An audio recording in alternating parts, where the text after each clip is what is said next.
Naoto Ohshima is the creator of Sonic the Hedgehog. Not the game's impressive physics engine or its addicting gameplay systems or amazing level design, but the character himself. Or rather, is it just the character design? Sonic's design and character are something that I haven't spoken much on in videos up until now. As much as I'd like to, I don't think it's something I can really continue to gloss over. I will inevitably have to talk about the stories and characters of these games as they become more and more ambitious. So, I want to do it right. Admittedly, I cared a lot more about that stuff when I was younger. These days, it seems Sonic's character just morphs into whatever Sega needs it to be in that moment. You pop in a game like Sonic Adventure 2, and he's your typical wisecracking hero, full of confidence and able to be serious if the situation calls for it. Not too dissimilar to a shonen protagonist, really. Jump ahead over a decade to Sonic Lost World, and he comes off like a stand-up act that's past his prime, never able to really take anything seriously, while also somehow being overly dramatic at times. I'm supposed to be the fastest, but I was too slow to save my buddy. Jesus. Sonic's comic portrayal is just a can of worms we do not have time to get into, and in the live-action movies, he's basically just a kid looking to prove himself. This revolving door of writers and voice actors doesn't really help things either. Now, I can't speak much on the quality of the original Japanese writing, as I've never seen those original scripts translated, but the fact Sonic's Japanese voice actor has stayed with the character from the very beginning gives that version of the character a huge advantage over the American one, in terms of his consistency.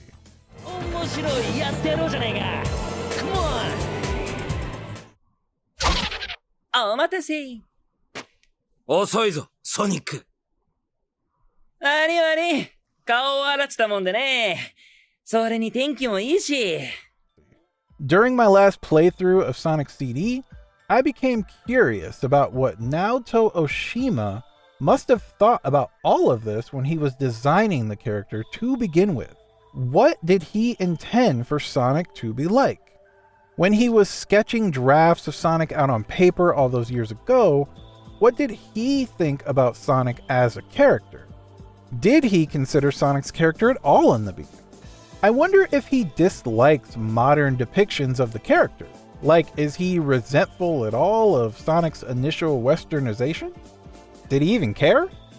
I'd really love to talk to this guy one day, but that's probably never gonna happen. In the few interviews he's done, he seems like a pretty chill guy, but I don't know, I mean, let's put ourselves in his shoes for just a second. You spearhead the creation of a character who, for a time, took over the world. He launched the company you work for to new heights and has endured for over 30 years. Hell, not just endured, but thrived. We can't get rid of the damn blue rat. I told you, I'm not a rat. I'm a hedgehog. For whatever reason, that same character would never achieve the same level of success in his home country of Japan when compared to the rest of the world. Additionally, when Sega of America first saw the character, they talked mad shit. They didn't think this design would work at all. As Mark Cerny put it in an interview, when I finally asked, I was told it was unsalvageable. That the character design was so bad, there were no comments that they could make that would help turn it into something saleable. What I heard was that they were going to be launching a project to educate Sega of Japan about what good characters looked like. They were either very inspired by, or were going to be bringing in, Will Vinton, who, amongst other things, was famous for creating the California Raisins commercial. This was to show Sega of Japan how characters really needed to be designed. Of course, the game came out, we had a price drop on the hardware within the space of 1 or 2 months, and our sales went up by a factor of 5. That was the end of any conversation about how bad a character Sonic the Hedgehog was. It's an interesting situation. Sonic the Hedgehog will most certainly outlive Naoto Ohshima. This character is his legacy. It seems this level of success has always been enough for him. I can respect that. But how much of that legacy stems from what he actually intended for the character and not just the design? Even as a kid, I'd hear whispers of this or that being different in the various games' original Japanese manuals. Or I'd see concept art that just didn't look like anything I'd seen in any of the games up to that point. I'd see images of Sonic where he was drawn totally differently and wondered where art like that was coming from. It's like there was this whole other side of Sonic the Hedgehog that Sega of America was trying very hard to keep hidden from me. And I always wanted to know more. But in 1993, Naoto Ohshima would get his chance to show the world what he thought Sonic the Hedgehog was really like, what his world was like, and even the true strengths of his gameplay. To this day, this would be his only chance to lead on a Sonic game. My bold claim is that Sonic CD stands as the sole depiction of what and who Sonic was meant to be, straight from the mouth of the man who created him. For that reason, it's one of the most unique games the series will ever see. There will never be another game in this franchise like Sonic CD. And in this video, I'm going to break down just why I feel that way. But first, if you're new here and you love video games and talking way too much about them, consider subscribing and joining my little community here. I'd love to have you. I make these videos for fun in my free time, so every like, share, and comment is greatly appreciated. We also now have channel memberships if you'd like to support the channel in some small way. They're only $1 and basically serve as a tip jar, so if you dig what I create here and want to see more, feel free to contribute. And if not, hey, just watching, that's enough for me. One more thing, in this video I won't be covering gameplay concepts like roll locking or score attacking in great detail, as I've already covered those in the Sonic 1 and 2 videos. This is the third video in a Sonic retrospective series, so check those out if you're curious how I feel about the other classic games. With that out of the way, let's take yet another look at Sonic the Hedgehog, or rather, Naoto Ohshima's Sonic the Hedgehog.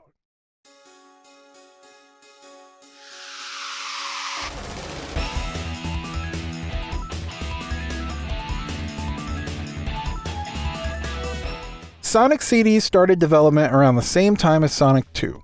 The members of Sonic Team who remained in Japan after the Great Split got to work on orders from Sega that every new piece of hardware needed a Sonic game to launch with it. The next piece of hardware up to bat was the Sega CD, an add-on console for the Sega Genesis. CD technology was just starting to take off around this time. Philips, Sony, Nintendo, and many others were all trying their hand at it. CDs allowed for much bigger games and even full motion video sequences. But even better than that, at least in my opinion, was the CD quality audio. Our main man Ohshima was given the opportunity to fully lead this project. And from what I can tell, it would go on to be one of the few video game projects he would be completely in charge of, especially in his time at Sega. See, Ohshima primarily worked as an artist or designer, so this much direct responsibility, this was new for him. This order largely came down to the fact that everyone else who was pivotal in the creation of Sonic 1, like Yuji Naka or Hirokazu Yasuhara, were busy with Sonic 2 over in America. With this shakeup in leadership, I think Sonic CD was always bound to be something special. It's always interesting when you give an artist the keys to the kingdom like this. An artist with a clear vision and a budget can really make miracles happen, and trust me, this game is one such miracle. Just take one look at Sonic CD and you'll quickly see the game is much more invested in how its world and characters are presented. Everything about it is very meticulous, and each environment shines as some of the best the 16-bit era has to offer. This is a game that wants to show and not tell, and that's something I very much appreciate about it. I'm going to start with the gameplay and what's new with Sonic CD, but just like with Sonic 2, I'll shout out my preferred version of the game. And surprise, surprise, it's actually the Sonic Origins version this time. They did it! They got one! Holy hell! Man, who would have thought this collection would ever get a W from me of all people? Just goes to show how inconsistent of a collection it really is. Now, I did recently pick up an actual Sega CD, and it's a really cool piece of tech. Stuff from this time period is just so fun to go back and check out. I grew up with a Genesis, but I have literally never even seen a Sega CD in person until now. The only games I have are Sonic CD, of course, and Echo the Dolphin, another game I'm excited to check out. I can't say I recommend this thing unless you're a huge Sega nerd like me or a retro enthusiast in general. I'll definitely be getting a ton of use out of mine in the coming years though, that's for sure. For me, Sonic CD on its original hardware hooked up to a CRT was worth the price of admission. It's a much different experience from playing Sonic Origins. But unfortunately, this original version of the game has longer load times and a spotty frame rate. So I can admit the Origins version is just better all around.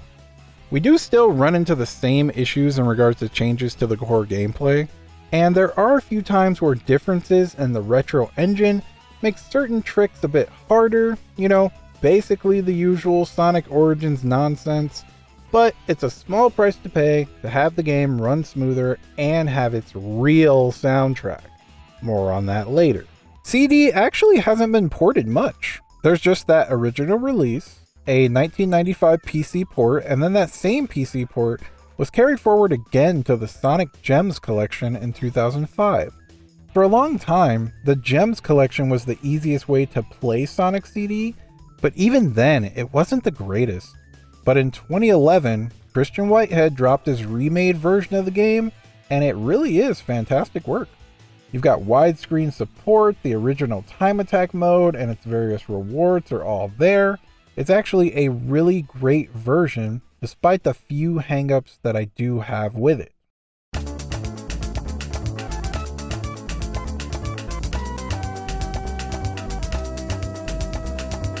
Now, as I go through the story, I'm going to be referring to the original Japanese manual version, and not the hack job Sega of America tried to pass off as canon. So, do keep that in mind. The story revolves around Little Planet, a naturally occurring phenomenon that appears over Never Lake for about 1 month each year. Also known as the Planet of Miracles, it houses these mysterious gems known as time stones that can, you guessed it, control time and space.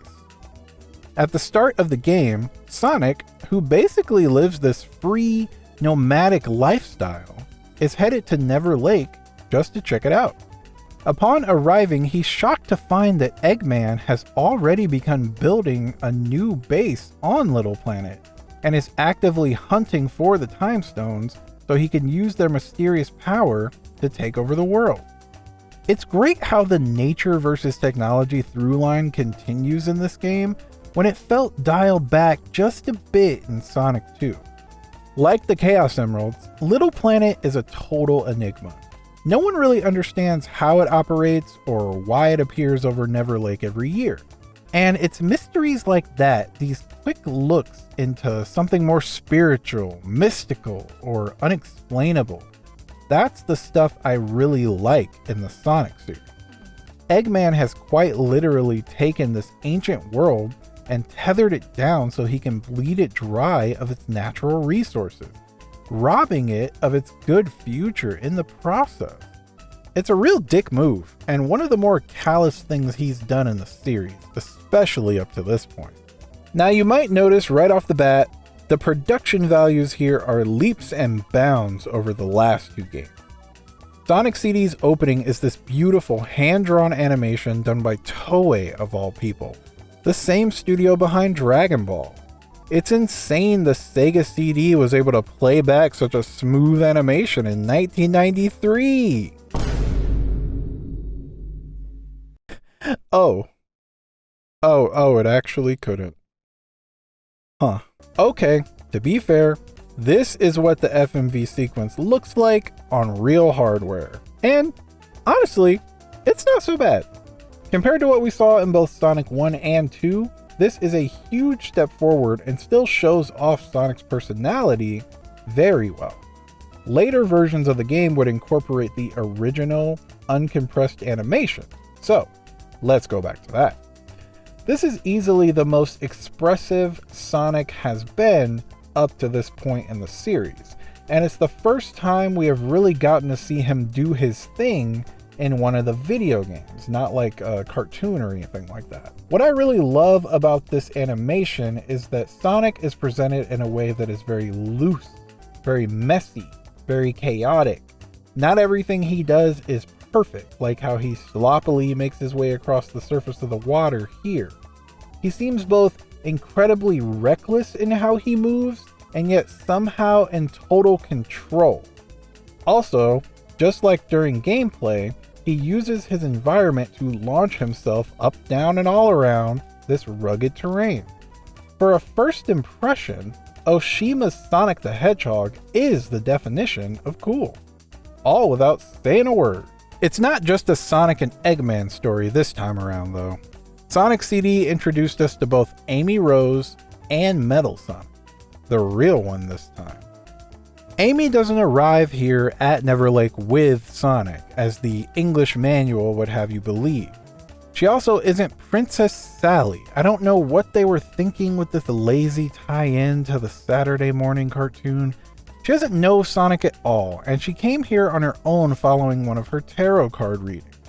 She's just this romantic and cheerful girl with an interest in the spiritual world, and after meeting Sonic early into his adventure, she found herself quite parched, if you catch my drift.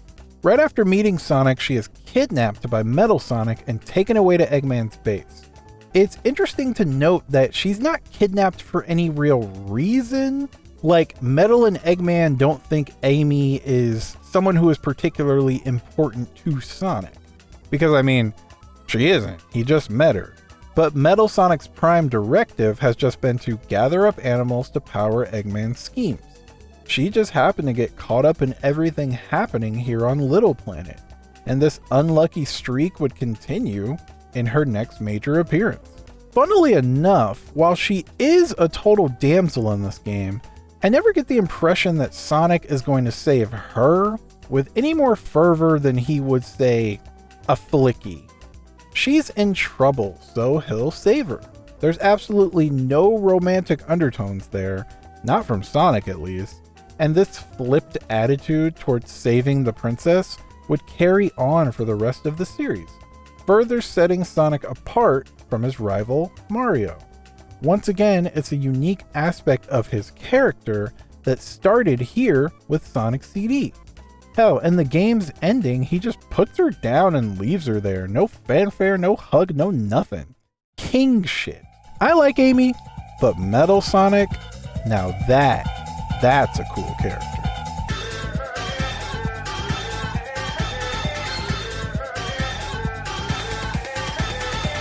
Eggman's gotta be super pissed, having been defeated by Sonic so many times already. So it's not surprising at all to me that he would try to create his own Sonic copy. A robot doppelganger with all of Sonic's abilities cranked to 11?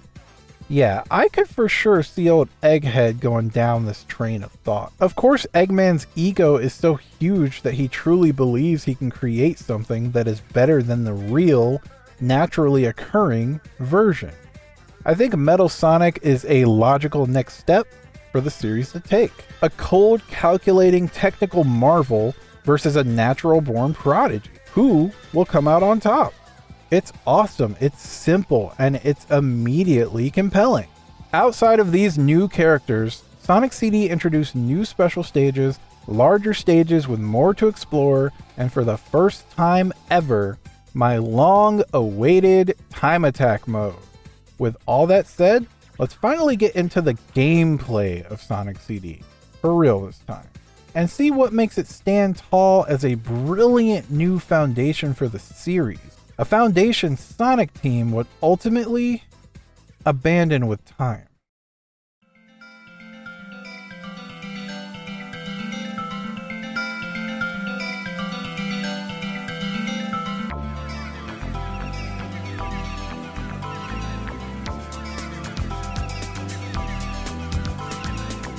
So right away, I think Sonic CD does look and feel like an enhanced version of Sonic 1.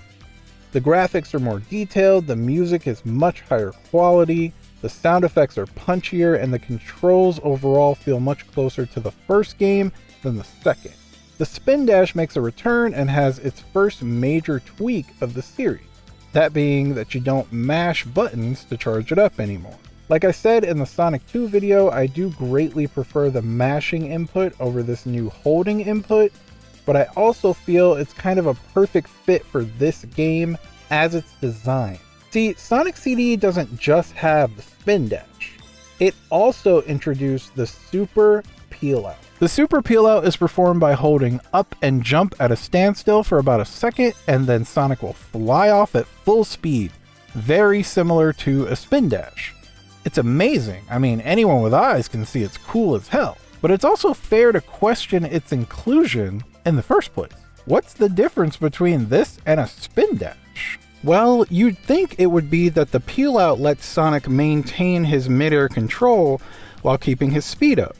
But Sonic CD actually does not feature roll locking like Sonic 1 and 2 at all. I imagine this was to make performing time travel just a bit more comfortable for the player, but more on that later. Since midair control isn't a factor in this game, the main benefit of the Super Peel Out is that you can maintain a consistent ground speed without being slowed down by the hilly terrain. This in turn makes performing time travel much more consistent. Another great example of its usefulness when dealing with hills is right here at the start of Tidal Tempest Act 1. Where you can use the Super Peel Out to launch yourself back up this ramp and shift your momentum to bounce on this robot, accessing this shortcut at the top of the stage. Since Sonic goes uphill much easier when running compared to rolling, the Super Peel Out just makes this easier.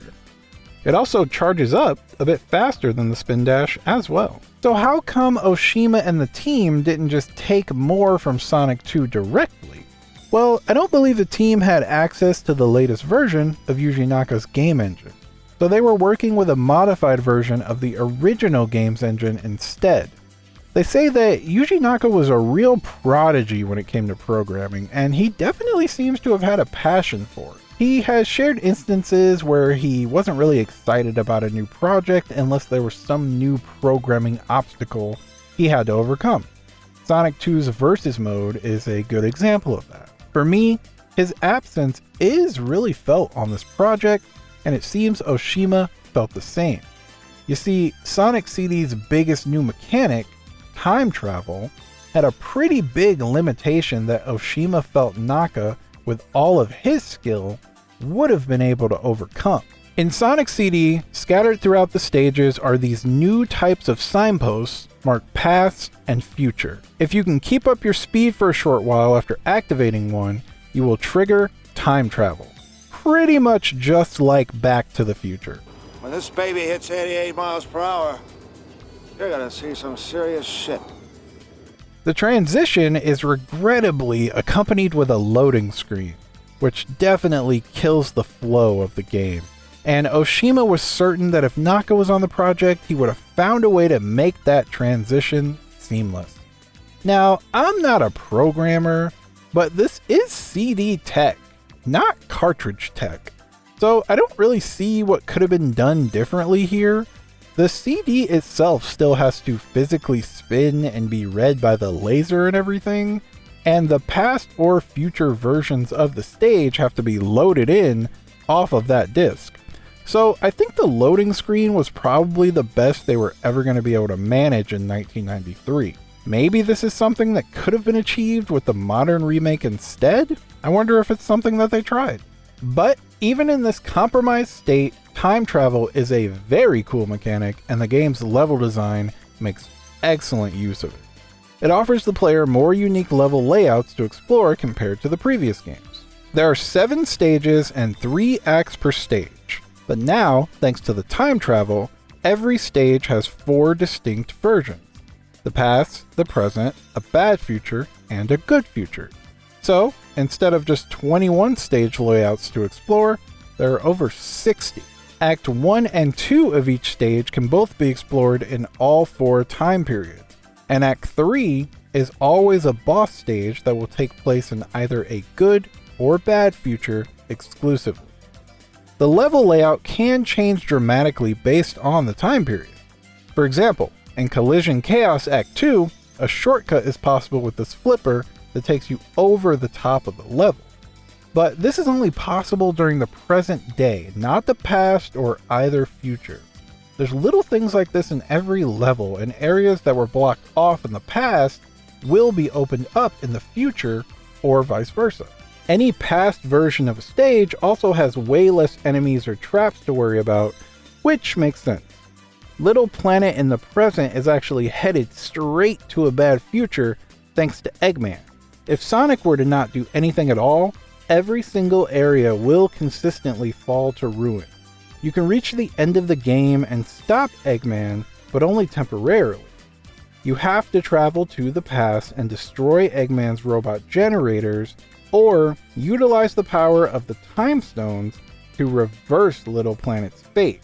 Again, I think the coolest part of this system is how it ties into one of the series' major themes. Up to this point, we had only seen nature and technology at odds with each other. The natural world is good, with no bad qualities. Technology is bad, with no redeeming qualities. It was that simple. But with Sonic CD, Ohshima allows Sonic's world to have a bit more nuance.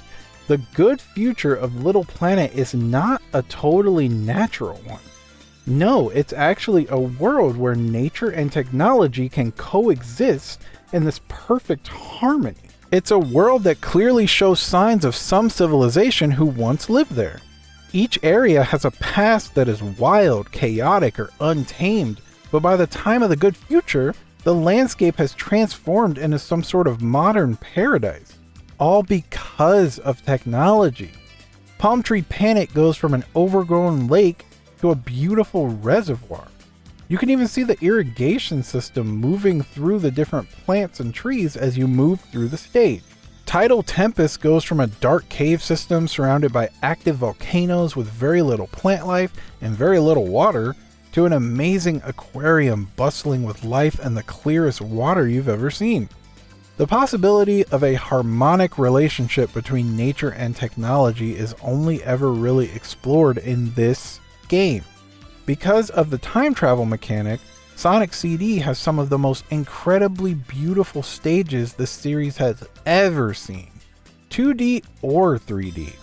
Stardust Speedway is dazzling, especially the good future, and Quartz Quadrant is another favorite of mine. This starts out as a swampy area overflowing with these natural crystal formations and simple wooden structures, and in the present, those crystals are in the process of being aggressively mined and refined.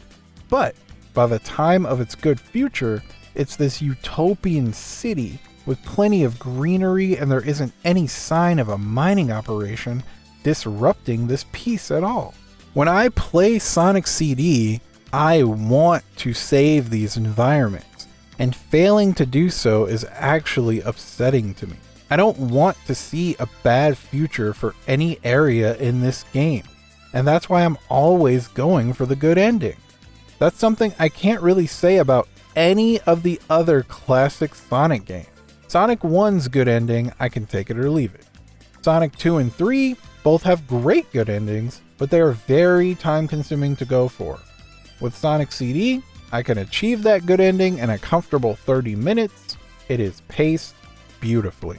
Another way the time travel heavily affects the level design is because players are going to need places in the level where it's easier to keep their speed up and trigger it in the first place. The levels are full of areas that exist solely for you to time travel. You'll see things like springs right next to each other, big ramps going into bumpers, stuff like that. Segments of the level the devs meant for time travel are usually pretty obvious. Signposts to the past are also harder to find than signposts to the future. When going for a good ending, the future signpost can become just as much of a hazard as any enemy, because accidentally traveling to a bad future doesn't help you in your pursuit of the good ending at all. If you are after that good ending, you have a few options, a first for the series. You could go the Sonic 1 route and get to the end of each stage with 50 rings, hit the big ring, and play a special stage to collect the Time Stone, the powerful gems unique to Little Planet. The special stage this time around is actually really sick. It's this pseudo 3D environment that I found much more convincing than Sonic 2's. You have to race around the track and take out all of these UFOs, avoiding the water and hazards trying to trip you up. The background here is always something completely insane, yet somehow really beautiful, except for the seizure zone. I do not like the seizure zone. These are a real step up from Sonic 2 because they avoid the issue where no matter how good you play, the special stage is going to take up the same amount of your time. You can route these special stages in a way where you're done in 20 to 30 seconds, maybe even faster, keeping the overall pace of the game blisteringly fast. These are the best special stages in the classic series, easily. Alternatively, you could explore the stages and hunt down those robot generators that I mentioned before. If you can successfully travel to the past and destroy these, you'll get a message that says Sonic created a good future in that act. Do this for both Act 1 and 2, and Act 3 will automatically become a good future. You'll also see these Metal Sonic holograms, and destroying these will stop Metal Sonic and save the animals in the present day. While necessary to be a good person, it ain't necessary for the good ending, so I've never taken the time to actually memorize all their locations. Something the game absolutely nails is catering to multiple different playstyles. Sonic CD has a reputation of being heavy on exploration for a reason. These stages have plenty to find, and players who like to slow down and really learn the environment are able to get the same good ending as players who just want to blaze through with 50 rings and collect the Time Stone. The entire time travel mechanic is amazing, and it really helps Sonic CD feel unique compared to the other games. If I had any gripe about the system, it's only in regards to how they chose to handle it in Sonic CD's other main mode, Time Attack. This is the first Sonic game to feature a dedicated Time Attack mode. Choose your stage and act and speed through as fast as possible with only one life. Your best 3 times are recorded for you or someone else to compete against, and your total, what we would call your segmented speedrun total these days, is there for you as well. No need to be a huge nerd and track it yourself in a goddamn spreadsheet. I mean, who would do that? Am I right? Certainly not me. The fuck? Time Attack isn't just for testing yourself though. You can also unlock a few extras if you get a low enough total time. And this right here is what the Sonic series should have really leaned into, in my opinion. By getting a low enough time on both regular and special stages, you're rewarded with these fun little extras, and in the original HD release of the game, a set of achievements. The requirements aren't even super strict. I feel like they're a totally serviceable middle ground. 30 minutes, 25 minutes. I mean, heck, my personal best on this game is right around 15 minutes. So they're not asking for too much here. Time Attack, in my opinion, is the real lifeblood of these games. Every time Sega does not include this feature as an option, I'm literally freaking spiraling over here asking myself why. Luckily, they've been a lot better about this as time has gone on. I don't want to get too into the weeds about it now though. I mean, how Time Attack is handled in this series could probably be a video on its own, So I'll just leave it here and say I genuinely feel like this first ever implementation is fantastic, except for the time travel. See, Time Attack doesn't track your best time on each stage for each time period. In the original version of the game, you can't even time travel during Time Attack at all. They've actually removed all of the signposts. But in Sonic Origins, you can. If you time travel during a run, the game doesn't take that into consideration, and I just really think that sucks. It just feels like a major oversight. Not only that, if you accidentally trigger time travel and then reset the stage to try again, the stage will now be in that new time period. So when you look at the leaderboards for any given stage, you have no idea what time period shenanigans were involved in getting that time. I just personally would have preferred to let each version of the stage have its own tracked time. If not that, it should have just been the same as in the original game. But anyway, that's enough nerd shit. Let's get into these bangers though.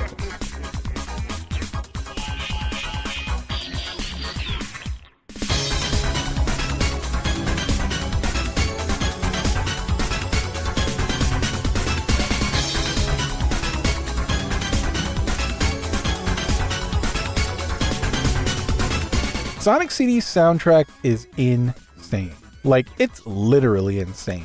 Every song on this thing reminds me that I've got a fucking beating heart and I'm alive.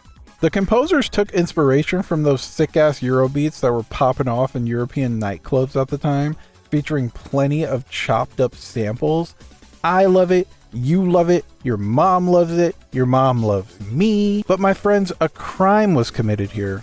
A truly horrible crime. When Sonic CD was first released outside of Japan, its soundtrack was changed.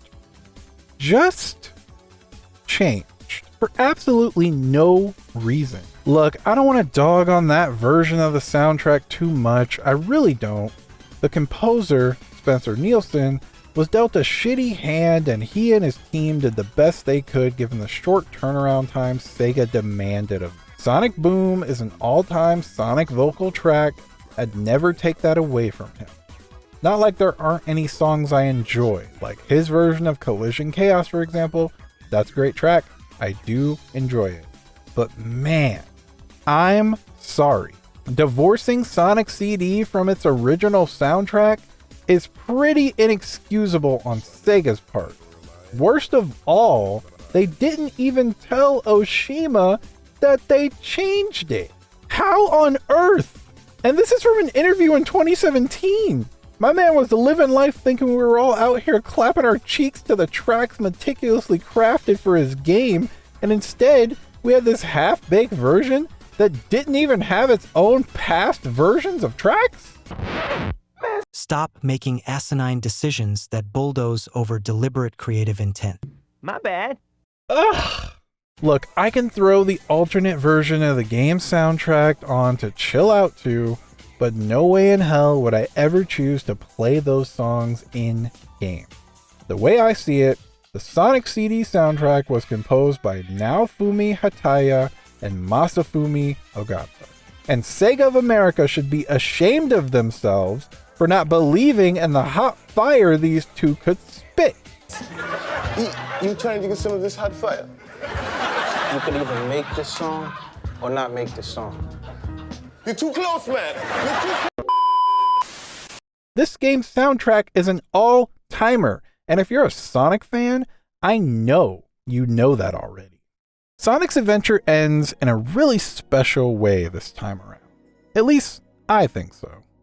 After saving Little Planet and protecting its future, the planet itself leaves Sonic in a flash of light. To show its appreciation, it offers the ultimate gift, really, more life. As the planet sets off on its cosmic journey, it leaves behind life, populating the rocky area surrounding Never Lake with tons and tons of flowers.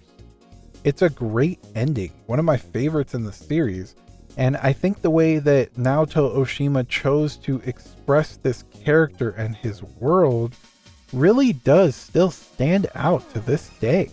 If Sonic CD had an overall message, something that Ohshima really wanted to get across to the kids that played it back in the day, I think it's simply the idea that you can do anything.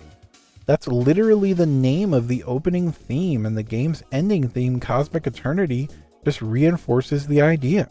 After really examining this work, I think for Naoto Ohshima, Sonic the Hedgehog is a character who faces everything completely straight. He stumbles, but he course corrects quickly. He is confident, but not obnoxious about it. He is stoic, but he is kind. And he is always doing what he can to protect his home.